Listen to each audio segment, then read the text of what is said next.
This is Blake Thornhill, and today we're examining a crisis that could reshape Middle Eastern geopolitics more than any missile system or nuclear program.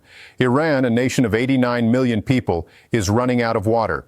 And I'm not talking about a temporary drought that will pass with the next rainy season. According to recent satellite analysis and hydrological reports, Tehran's main water reservoirs have dropped to critical levels, some below 6% capacity. This isn't just an environmental story. This is about national security, military readiness, and the potential collapse of basic state functions in one of the region's most powerful nations. Let's break down what's actually happening. First, let me give you the verified data. According to a January 2025 report from the Institute for the Study of War, Iran is extracting approximately 63.8 billion cubic meters of groundwater annually. However, natural replenishment from rainfall and snowmelt only provides about 45 billion cubic meters per year. That's a deficit of nearly 19 billion cubic meters annually, meaning Iran is essentially mining water reserves that took thousands of years to accumulate.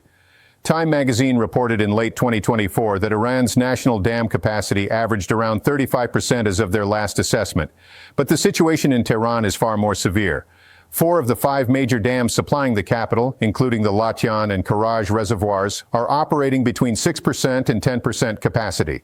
In hydrology, anything below 10% is considered dead volume, water that's mixed with sediment and silt, making it extremely difficult and costly to treat for consumption.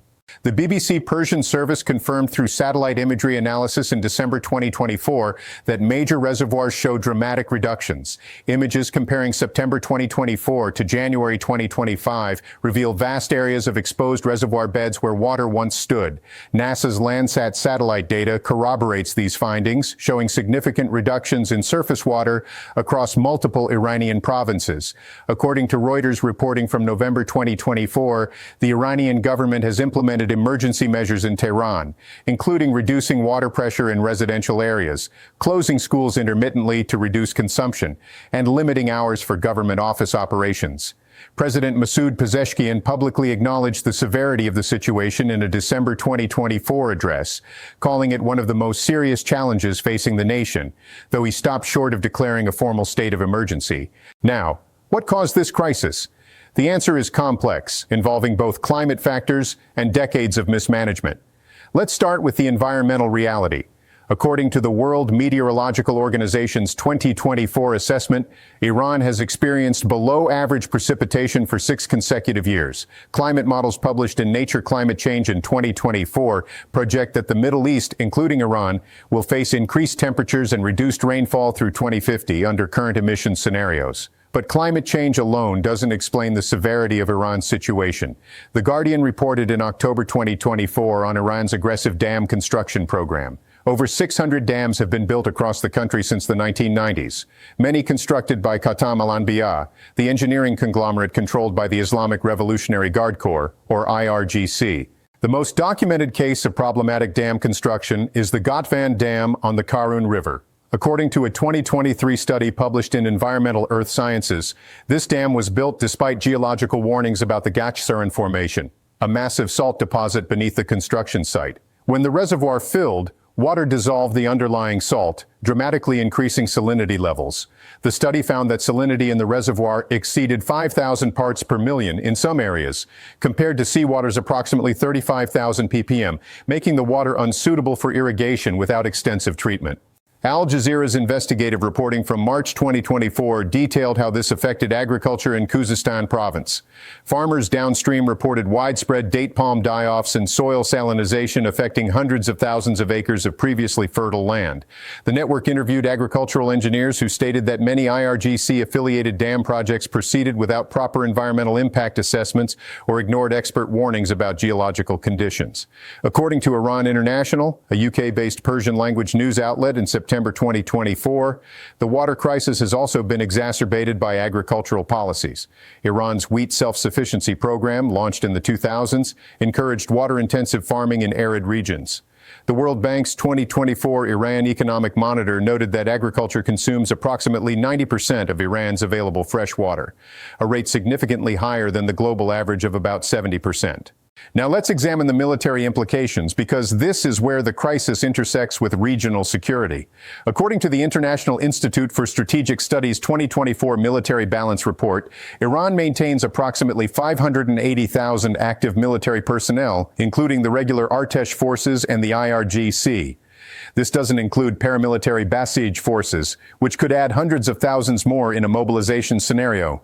Here's the logistical reality. NATO field manuals, specifically ATP 4.2.1 on water supply operations, recommend 15 to 20 liters of water per soldier per day in hot climates for drinking, cooking, and basic hygiene. This doesn't include water needed for vehicle maintenance, medical facilities, or equipment cooling.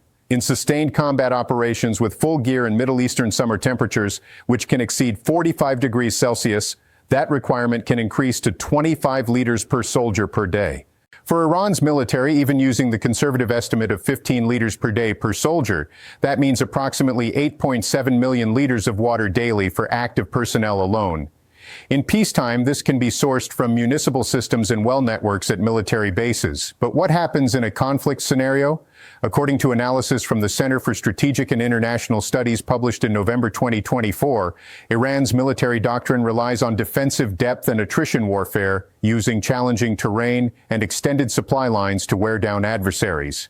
However, CSIS analysts note that this strategy assumes functioning logistics and infrastructure. In a scenario where Iran's electrical grid faces disruption, either from cyber attacks, kinetic strikes, or simple grid overload during crisis, water pumping stations cease to function. The Jerusalem Post reported in December 2024 on Israeli strategic assessments, noting that military planners in multiple countries are now factoring Iran's water vulnerability into their regional calculations. While Israeli officials declined to comment specifically on targeting strategies, the report noted that infrastructure vulnerability is always a consideration in military planning. Beyond military considerations, the water crisis is creating serious internal political pressure. According to Human Rights Watch reporting from July 2024, protests related to water access occurred in at least 5 Iranian provinces during the summer. In Khuzestan and Isfahan provinces, demonstrators blocked roads, confronted local officials, and in some cases damaged infrastructure in frustration over water shortages.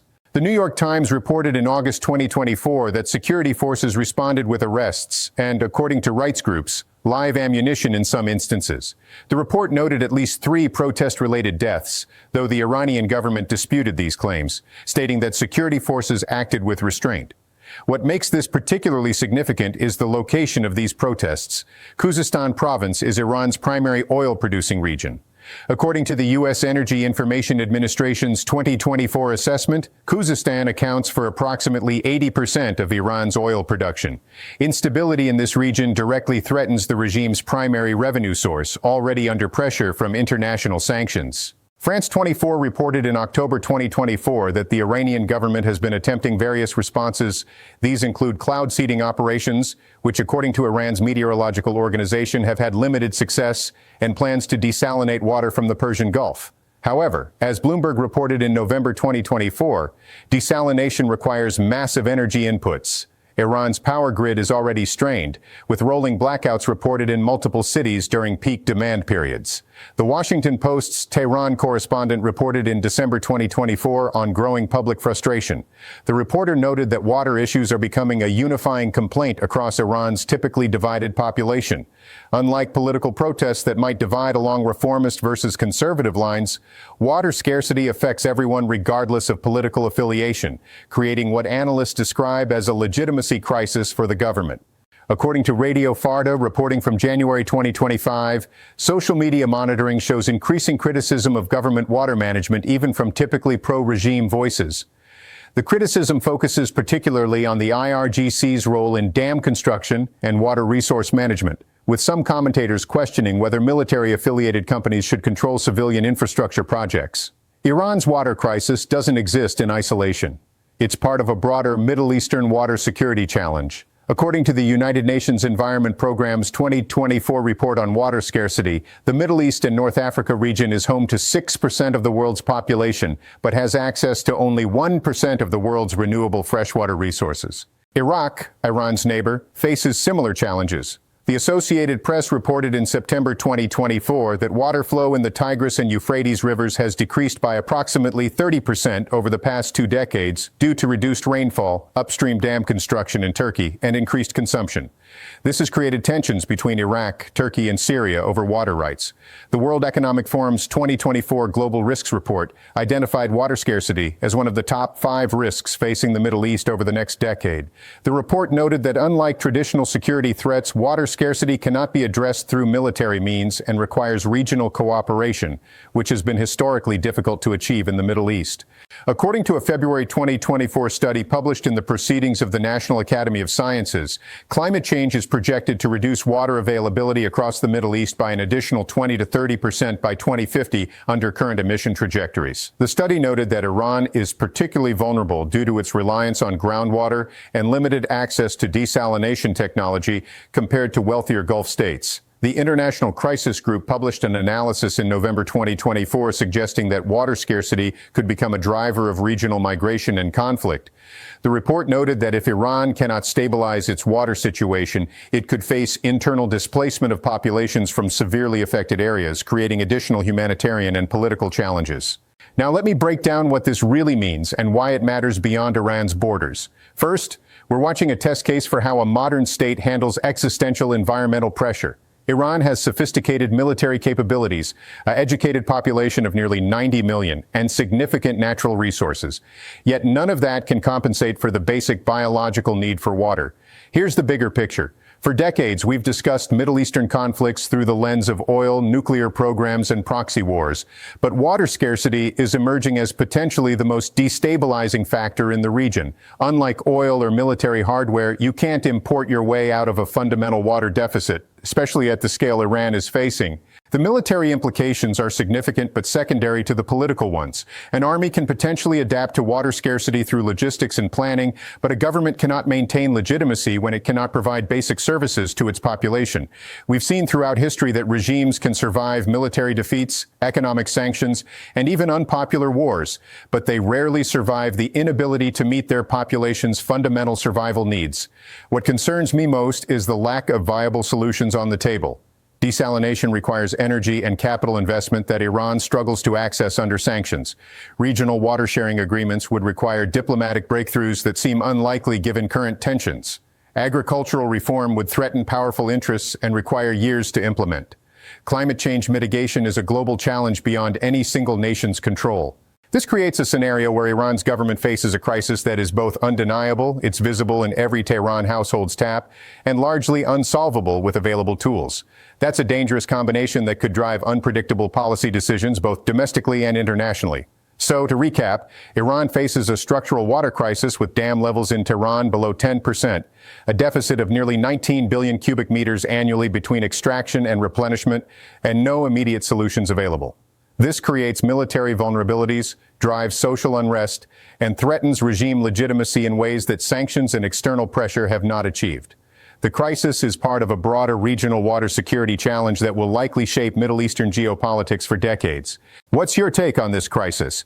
Do you think Iran can find solutions, or are we watching the slow-motion collapse of a major regional power due to environmental factors? Share your perspective in the comments below. For more in-depth analysis on Middle Eastern security and global developments, head over to my blog at blakethornhill.blogspot.com. If you found this analysis valuable, hit that subscribe button for daily news coverage backed by verified sources and credible analysis.